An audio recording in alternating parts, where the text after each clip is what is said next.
All right, boyfriend doesn't want a dog. I don't even know how to say this. Hey, Billy, is that a French word?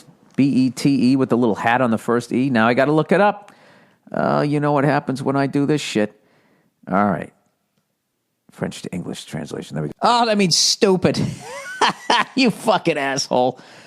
Hey, Billy stupid. So anyways, here we go. Billy stupid. All right. And I'm a longtime lady listener. I love your stand-up specials, and F is for Family is amazing. Thank you.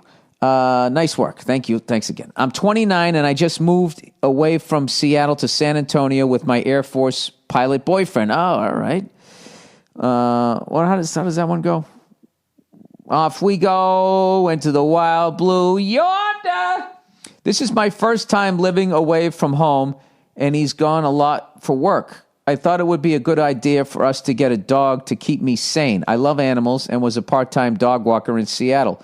My boyfriend, however, has never owned a pet in his life and isn't hot on the idea of having a dog. He's from Iowa, and he believes livestock shouldn't live indoors. Oh, Jesus. I've owned cats and dogs my entire life. In fact, I had to leave my 17-year-old cat behind in Seattle, and it broke my heart. Can you offer any persuasive words to help bring him around, or should I just drop it? Thanks for the laugh and go fuck yourself. How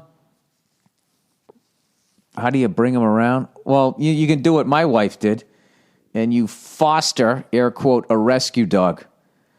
That's what happens. You foster a rescue dog, which means, just have it for the weekend. And as the bit went in my act, I went from, there's no fucking way I'm keeping this dog, and in a 48-hour period, went all the way to, oh my God, this thing's going to die someday. How am I emotionally going to be able to handle this? You could do that. This is what I would do. Either way, no matter how this works out, I would get a small dog. Okay? Small dogs, small problems. Okay? Small expenses, small shits to pick up as you're housebreaking the fucking thing. House training, whatever the fuck it is. Not a horse, Bill. You don't ride the thing. How would you do this? Well, it sounds like he doesn't want to do it. Why would he call it livestock? It's not livestock. It's a fucking pet. I don't know. You know what it is? This is the thing. If you foster a dog, this is what's going to happen. So this guy grew up on a farm, or he grew up in Iowa. This is the thing. When you fucking come home on a farm, a cow's not flipping out and excited to see you. Neither is a horse. They can do little things, but nobody gets excited like a fucking dog. You know what I mean? It's like Dick Vitale. Oh, baby! He's a primetime player! Right? Every time you come home, your dog flips out like you just dunked the ball on a fast break and the other team called timeout. That's the way your dog fucking reacts. Now, I know from experiences when I was just a boy and I would walk to school and I used to feed this horse every day on the way. Bill, is this a Tom Sawyer movie? No, it isn't. This was my childhood. And I remember one time it wouldn't come over, so I walked away, and when I looked back, it was doing that walk or it was nodding its head and flipping out for whatever fucking reason. It was like playing hard to get. So I know that they can, I guess on some level, show a certain level of emotion. But I think maybe, I don't know what kind of dog. If you get a little dog that has a nice mushed up face, maybe like one of those French bulldogs. Something that snores and farts. Your boyfriend can find it funny. I have no idea.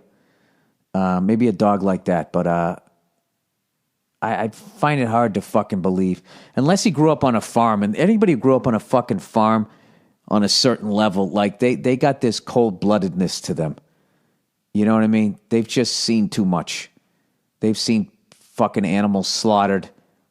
Like when they were a kid. Like their dad goes, "You want chicken for dinner? Is that what you want? Quit your crying. You want chicken for dinner? All right, you come out here. You come out here, right? Come on out. Which one's it going to be? Dad, I don't want chicken anymore. No, you said you want a chicken. Now pick one out. Boy, if you don't I'm going to fucking have you for dinner if you, all right, that one.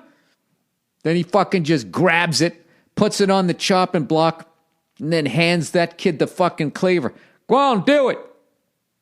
I said do it! Right? They lived through that at like the age of 6. So they don't look at animals the way we do. And I got to be honest with you. I remember one time I saw this guy shoot a fucking cow because it was bullying the other fucking... It was shot a steer because it was bullying the other steer. They couldn't figure out why they'd come back, the next morning and like 2 or 3 cows looked like they fucking... Somebody tried to extrapolate some fucking information from them, right? Is that the right word? I don't know. That they got slapped around. Like they walked into a door and they couldn't figure, who the fuck's slapping the shit out of these steer? And it turned, they figured out which one it was, so they were like, all right, we got to kill this fucking thing, but here's the deal. We don't want the thing to be stressed before it's killed because that'll affect the taste of the meat. So what they do is they just sort of, and they just sort of pen it in, and how you doing? Doopy-doopy-doo. And then they just fucking take out a gun. Blam! They fucking kill it, right?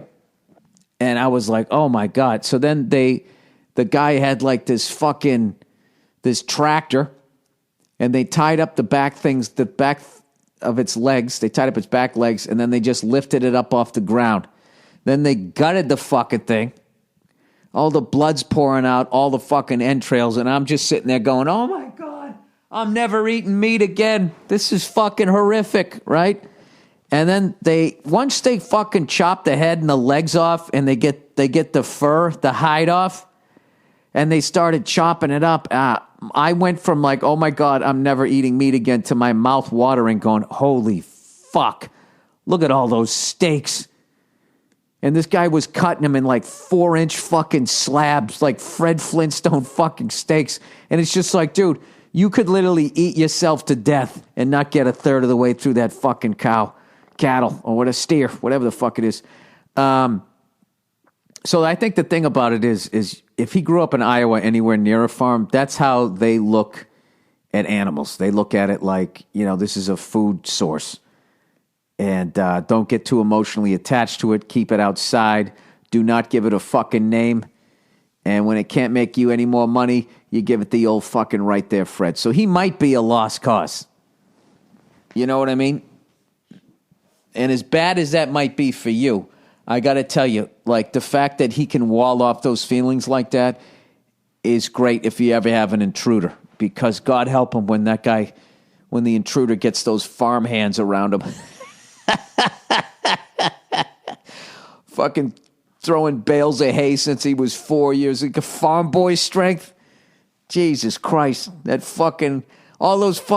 offensive lineman for Nebraska just grew up fucking punching steer in the goddamn head.